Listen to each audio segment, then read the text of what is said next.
Sylvester Stallone ne se contente pas de jouer les durs à cuire. Il les a vécus. En coulisses, il tient une liste de 5 stars hollywoodiennes qu'il déteste. Il ne s'agit pas de querelles mesquines ou de désaccords professionnels, mais bien de trahisons sauvages, d'amitié à l'emporte-pièce et d'affrontements hors écran plus intenses que tout ce que Rocky a pu lancer. Le plus important, c'est de savoir qui a joué le rôle de Sylvester Stallone au sommet de sa gloire et qui a failli se battre avec lui sur le plateau de tournage. Numéro 5. Richard Gere. En 1974, Hollywood était plein de jeunes acteurs affamés qui essayaient tous de percer. 2 d'entre eux étaient Sylvester Stallone et Richard Gere. Ils n'étaient pas encore célèbres, juste 2 types en quête de temps d'antenne dans un film à petit budget intitulé Les Seigneurs de Flatbush. Mais ce qui s'est passé pendant le tournage a donné le coup d'envoi d'une querelle qui a duré des décennies. Tout cela à cause d'un sandwich. Le film lui-même se voulait un retour en arrière sur la vie dans le Brooklyn des années 1950. Stallone avait en fait coécrit le scénario, en s'inspirant de sa propre expérience dans le quartier de Hell's Kitchen. Pour lui, il ne s'agissait pas d'un simple travail d'acteur, mais d'un travail personnel. Il jouait le rôle de Stanley Rosiello, le dur à cuire avec un côté doux caché. Stallone travaillait depuis des années dans l'industrie et c'était l'occasion pour lui de prouver qu'il pouvait diriger un film.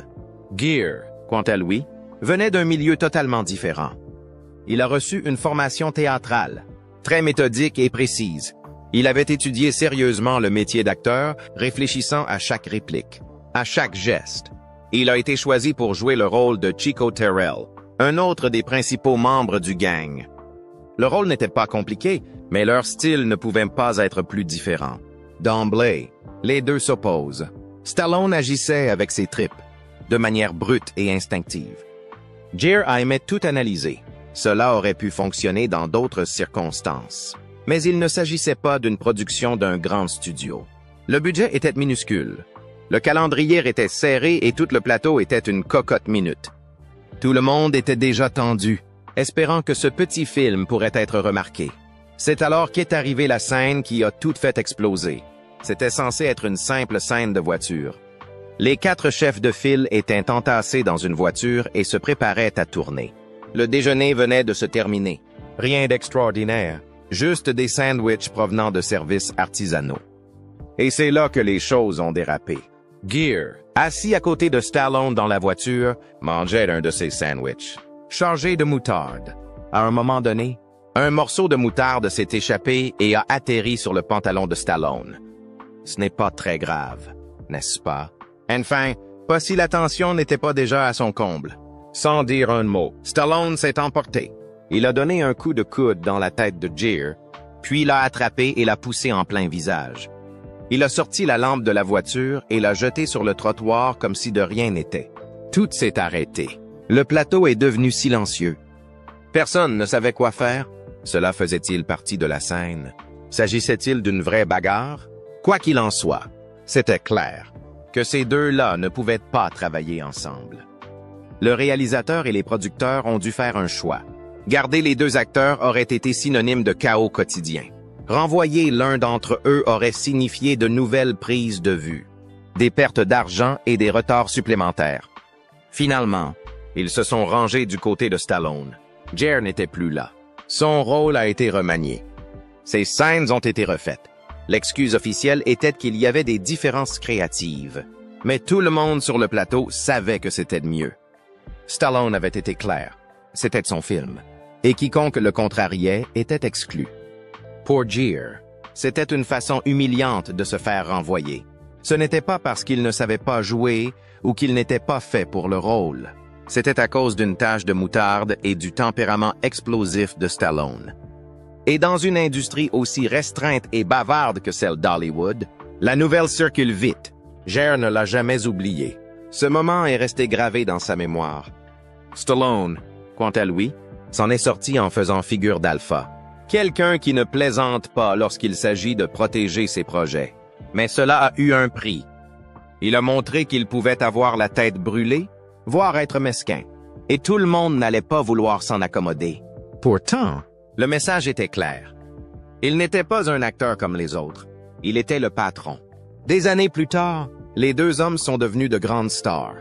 Stallone, bien sûr, a connu le succès avec Rocky. Edgar a continué avec American Gigolo.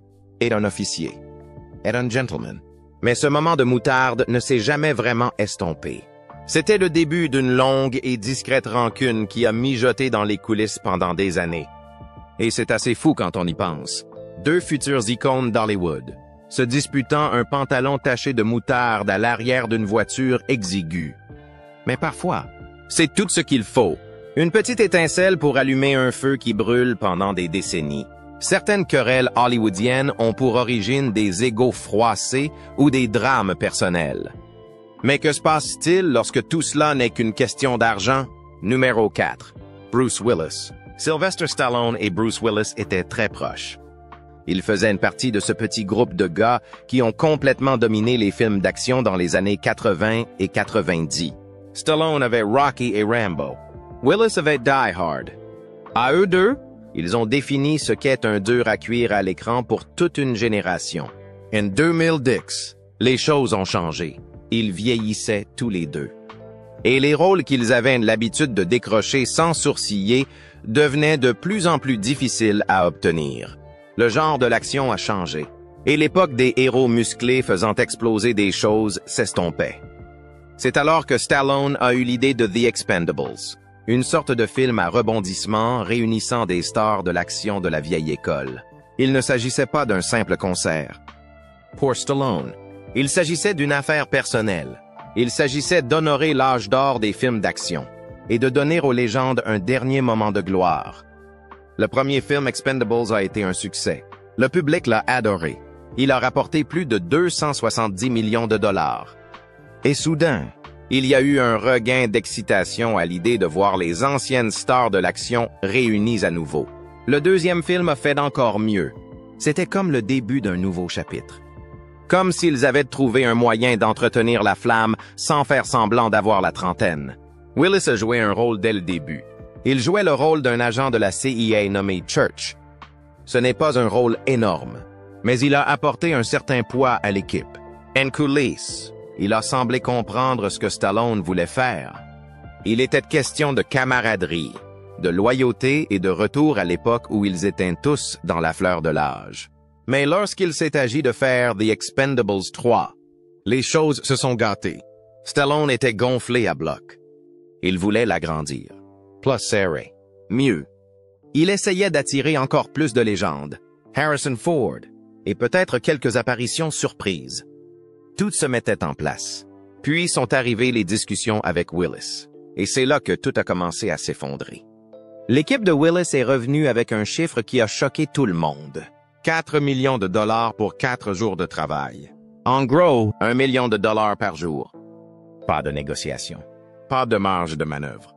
Il suffit de payer ou de se retirer. Ce n'est pas la première fois que des salaires ridicules sont versés à Hollywood. Mais cette fois-ci, c'est différent. Ces films avaient fonctionné jusqu'à présent parce que tout le monde était prêt à accepter un peu moins. Ce n'était pas une question de salaire. Il s'agissait de l'ambiance. L'essentiel, c'est qu'il n'y avait pas que l'argent qui comptait. Il s'agissait de faire partie de quelque chose de cool avec l'ancienne équipe. La demande de Willis donnait l'impression qu'il se moquait de tout cela. Pour Stallone, c'était plus qu'un simple numéro. Pour lui, c'est une gifle. Il avait construit tout cela autour de l'idée de fraternité. Et maintenant, l'un des premiers gars en faisait une affaire commerciale.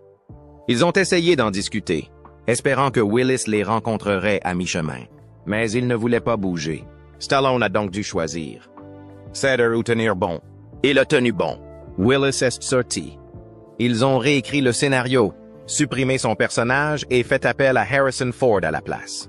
Ford s'est montré enthousiaste, professionnel et prêt à se lancer.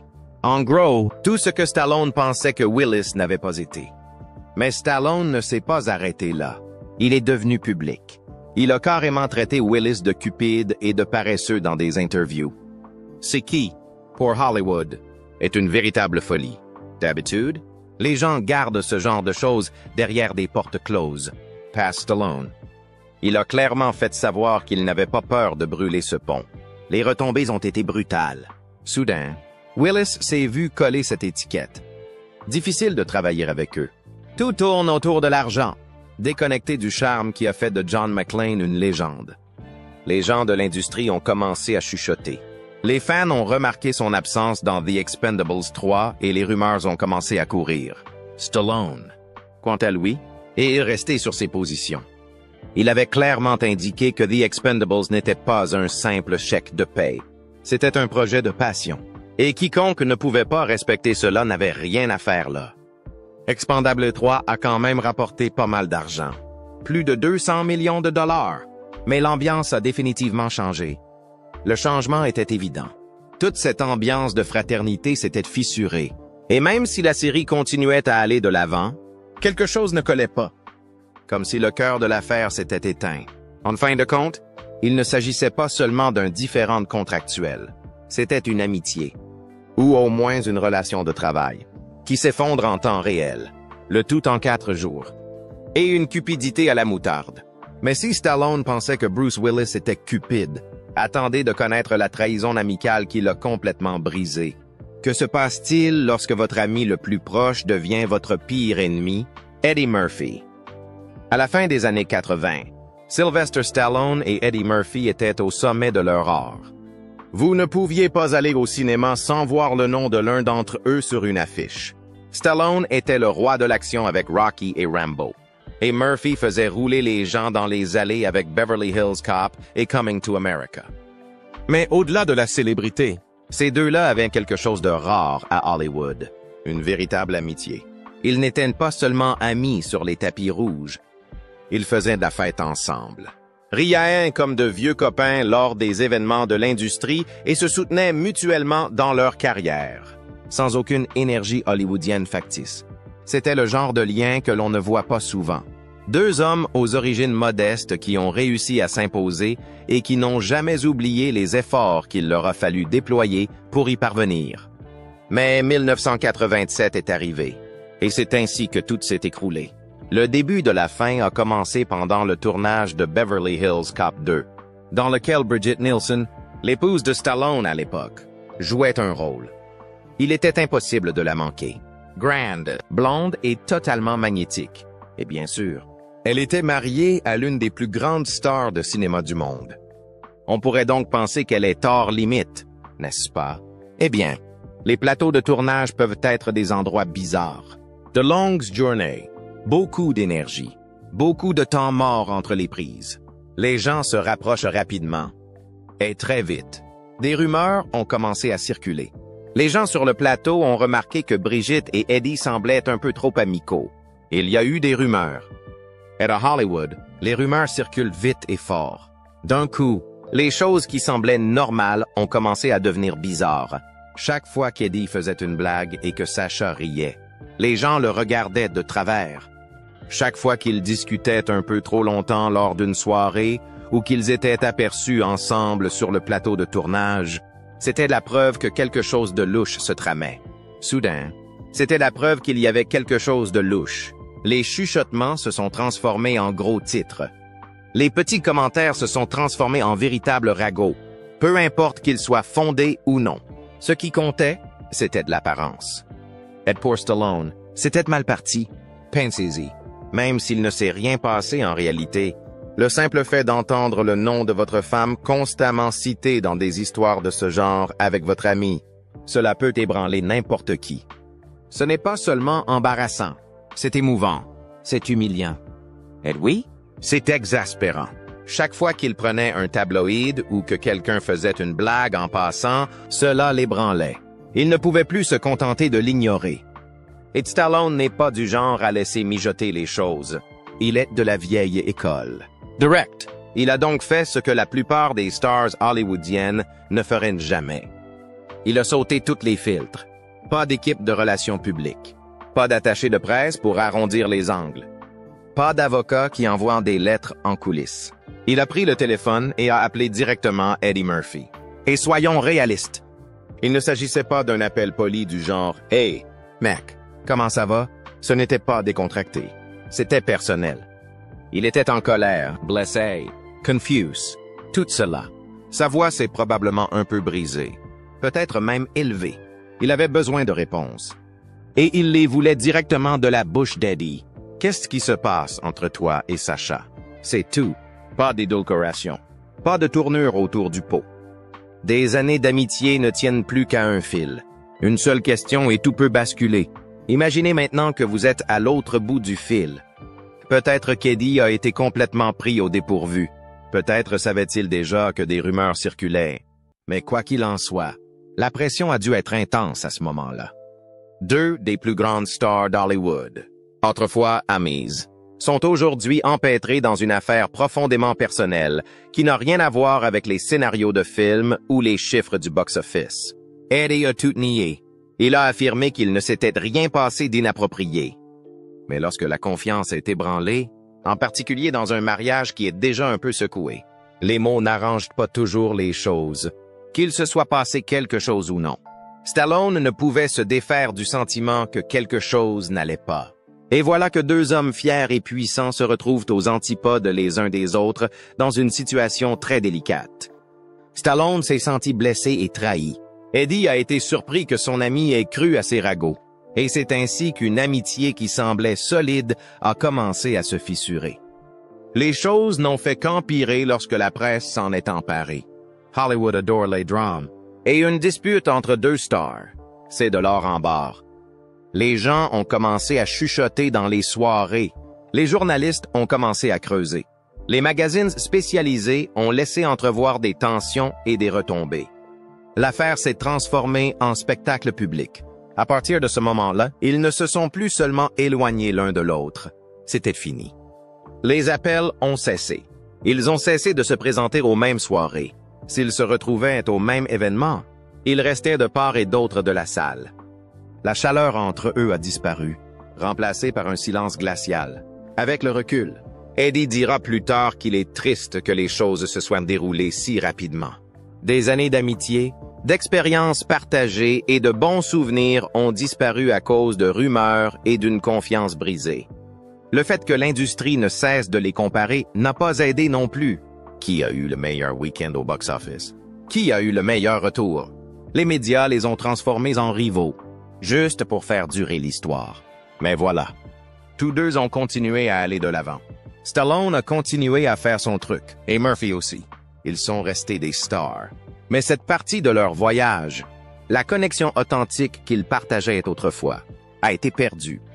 Et quel que soit le temps écoulé, il n'est jamais vraiment revenu. Il y a là quelque chose de très humain. La gloire, l'argent, le succès. Rien de tout cela ne vous protège du genre de déchirement qui survient lorsqu'une amitié s'effondre. Surtout une amitié qui était réelle. En fin de compte, il ne s'agissait pas seulement de ce qui s'est passé ou non sur le plateau de tournage. C'était une question de confiance. Une fois que cela se fissure, surtout dans un monde aussi sauvage et obsédé par l'image qu'Hollywood, c'est difficile à réparer, voire impossible. C'est ainsi que ce qui avait commencé comme l'une des amitiés les plus cool d'Hollywood s'est transformé en une histoire comme une autre. Une histoire de plus qui aurait pu être dans une ville qui en regorge. La trahison de Murphy a frappé fort, mais rien n'aurait pu préparer Stallone au conflit d'ego qui a failli ruiner son rôle le plus légendaire. Que faire lorsqu'une légende hollywoodienne se présente et tente de réécrire l'intégralité de votre film? Numéro 2. Kirk Douglas. En 1982, Sylvester Stallone était en pleine forme. Rocky l'avait fait passer du statut de gars qui nettoyait les cages des lions au zoo à celui d'un nom connu de tous. L'histoire de l'outsider a touché les gens et, soudain, Stallone n'est plus seulement une star. Il est devenu un personnage incontournable. Mais il n'en avait pas fini. Il voulait donner vie à un autre personnage, quelqu'un de plus sombre, de plus intense, John Rambo. First Blood n'était pas un film d'action typique. Bien sûr, il y avait des explosions et des cascades, mais il y avait du cœur. Rambo n'était pas un super-héros, c'était un homme brisé. Un vétéran du Vietnam qui ne se sent pas du tout à sa place dans un pays pour lequel il s'est battu. L'histoire aborde des sujets réels tels que le syndrome post-traumatique, l'isolement et la façon dont la société traite les soldats une fois la guerre terminée. Stallone ne faisait pas que jouer, il essayait de dire quelque chose. Et après avoir lutté si durement pour garder le contrôle sur Rocky, Il n'était pas prêt à laisser quelqu'un l'édulcorer. C'est alors que Kirk Douglas est apparu. Kirk Douglas était un personnage important. Nous parlons ici de la royauté hollywoodienne. Spartacus, les sentiers de la gloire. 5 décennies de rôle classique. Lorsqu'il a manifesté son intérêt pour le rôle du colonel Sam Troutman, l'ancien commandant de Rambo, est le seul à l'avoir vraiment compris. C'était gagné d'avance. Une légende jouant aux côtés de Stallone semblait parfait, jusqu'à ce qu'il n'en soit rien. Dès le départ, Douglas a été très clair. Il n'était pas seulement là pour lire les répliques. Il avait lu le livre sur lequel était basé First Blood et avait décidé que le film avait besoin d'une fin différente. Dans le livre, Rambo Meurt, tué par Troutman, Douglas voulait qu'elle soit réintroduite. Il ne l'a pas suggéré. Il n'en a pas discuté. Il l'a exigé. Il pensait que la mort donnait plus de poids, plus de drame. Et soyons réalistes, cela lui a donné un grand moment d'émotion à vivre. Le réalisateur Ted Kotcheff s'est retrouvé coincé entre le marteau et l'enclume. Stallone d'un côté, Douglas de l'autre. Stallone travaillait sur ce film depuis des mois. Il ne faisait pas que jouer.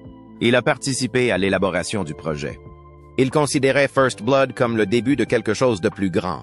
Douglas, quant à lui, ne se souciait pas des futures suites.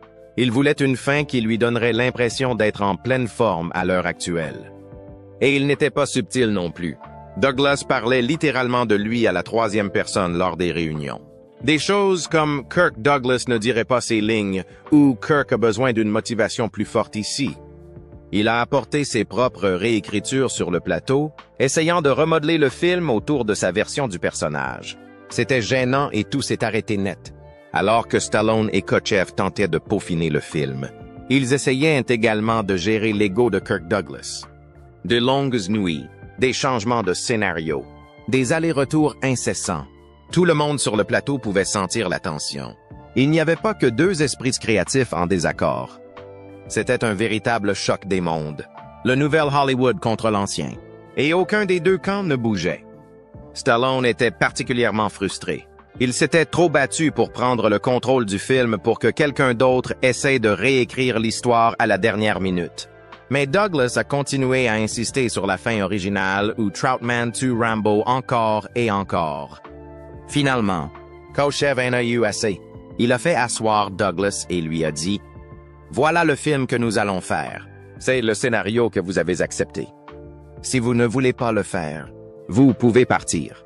Pas de crise, pas de drame, juste des faits. » Et c'est exactement ce qui s'est passé. Douglas a marché. C'est là que tout aurait pu basculer. Perdre un acteur de renom quelques jours après le début du tournage. Ce genre de choses peut détruire un film. Mais dans ce cas, cela s'est avéré être une étrange bénédiction. Ils ont fait appel à Richard Crenna, qui s'est lancé dans l'aventure presque sans préparation. Il avait 24 heures. Il mémorisait son texte sur le chemin du plateau. Mais il s'est présenté. Il a assuré. Et il a fini par donner une performance qui semblait juste. Il n'essayait pas de voler des scènes. Il ne changeait pas de texte. Il jouait simplement le personnage avec une force tranquille qui vous faisait croire qu'il se souciait vraiment de Rambo. Il a apporté une chaleur au rôle qui a contrebalancé toute l'intensité de Stallone. Le passage de Douglas à Crenna a changé toute la dynamique. Au lieu d'être une fin froide et dramatique, le film est devenu quelque chose d'autre, quelque chose de plus porteur d'espoir. Et cela laissait la porte ouverte à des suites. C'est qui, bien sûr, a fini par être un énorme marché. Pour Stallone, l'affaire Kirk Douglas est devenue l'une des leçons qui ont marqué sa carrière. Il a vu de ses propres yeux que pour protéger sa vision, il faut parfois prendre des décisions difficiles, même s'il s'agit d'affronter une légende.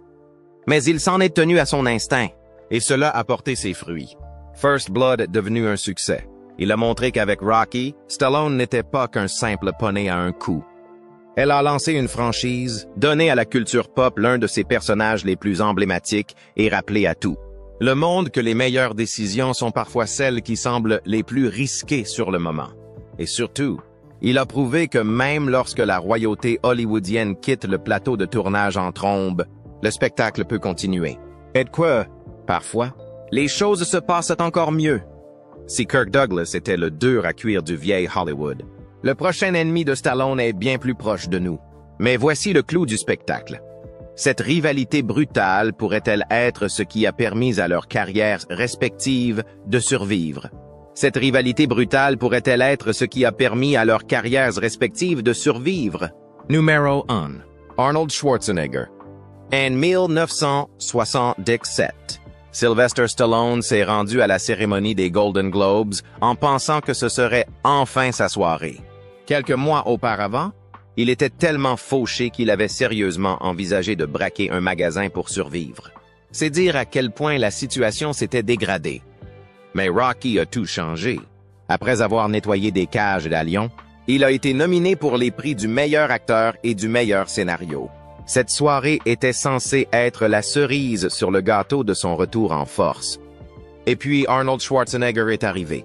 Arnold est arrivé comme un mur humain, immense, sûr de lui, avec cet accent autrichien qui fait de chaque phrase une punchline. Il s'est approché de Stallone et lui a dit « Bonjour, je suis Arnold Schwarzenegger, le nouveau talent de l'année. » Stallone l'a regardé et s'est dit « Qui est ce type? Une autre tête musclée qui essaie de se faire un nom à Hollywood? » Il ne l'a pas du tout pris au sérieux. Mais les récompenses ont commencé à tomber et Rocky n'a pas gagné. Pas un seul. Arnold, Louis, a gagné. Il a remporté le Golden Globe de la nouvelle star de l'année. Stallone était stupéfait. Selon lui, Arnold a passé toute la nuit à rire à chaque fois que Rocky était snobé. Cela a touché un point sensible. Finalement, Stallone s'est tellement énervé qu'il a attrapé un bouquet de fleurs géants et l'a jeté à la tête d'Arnold. Ce moment a donné le coup d'envoi de ce qui allait devenir l'une des rivalités les plus mesquines et les plus divertissantes d'Hollywood. Un va-et-vient qui a duré 15 ans et qui a pris la forme d'une guerre d'ego, d'une course à l'armement et d'un spectacle comique. Tout en un. Les années 80 sont devenues leur champ de bataille personnel. Au début, Stallone régnait sur l'espace. Il a eu Rocky II, 3 et 4, puis First Blood, qui a fait de John Rambo une icône culturelle. À ce moment-là, il n'y avait plus que des films d'action. Mais Arnold n'allait pas se contenter de laisser Sly avoir toute la gloire. Il a vu Rambo, a vu Stallone déchiqueté à l'écran et s'est dit « Attendez une seconde, il est dans mon couloir. Je suis le mec musclé. Je suis un vrai bodybuilder. » C'est à ce moment-là qu'Arnold a changé d'avis. Il est arrivé en force avec Conan le Barbare, a enchaîné avec Terminator, puis Predator. Et chacun de ces films semblait avoir été conçu pour surpasser ce que Stallone avait fait. La concurrence est devenue si vive que les gens de l'industrie ont commencé à chuchoter qu'ils essayaient de saboter les films de l'autre. Stallone se présentait avec de plus gros fusils dans Rambo. Arnold a sorti quelque chose d'encore plus ridicule. Arnold s'est déchiré pour Conan. Stallone a ajouté 10 abdominaux de plus pour Rocky IV. Il est devenu ridicule de la meilleure façon qui soit. Et il n'hésitait pas non plus à jeter l'opprobre. Dans Twins, Arnold passe devant un poster de Rambo et se moque. Stallone l'a vu et s'est mis en mode vengeance. Dans Tango et Cash, il a battu un détenu qui était manifestement un imitateur d'Arnold. Non pas une, mais 2 fois. D'abord, il l'a battu à terre. Plus tard, il lui a tellement cassé la figure qu'il en est devenu méconnaissable. Mais le plus grand troll de tous les temps, c'est plus tard qu'il l'a fait. Et c'était du génie.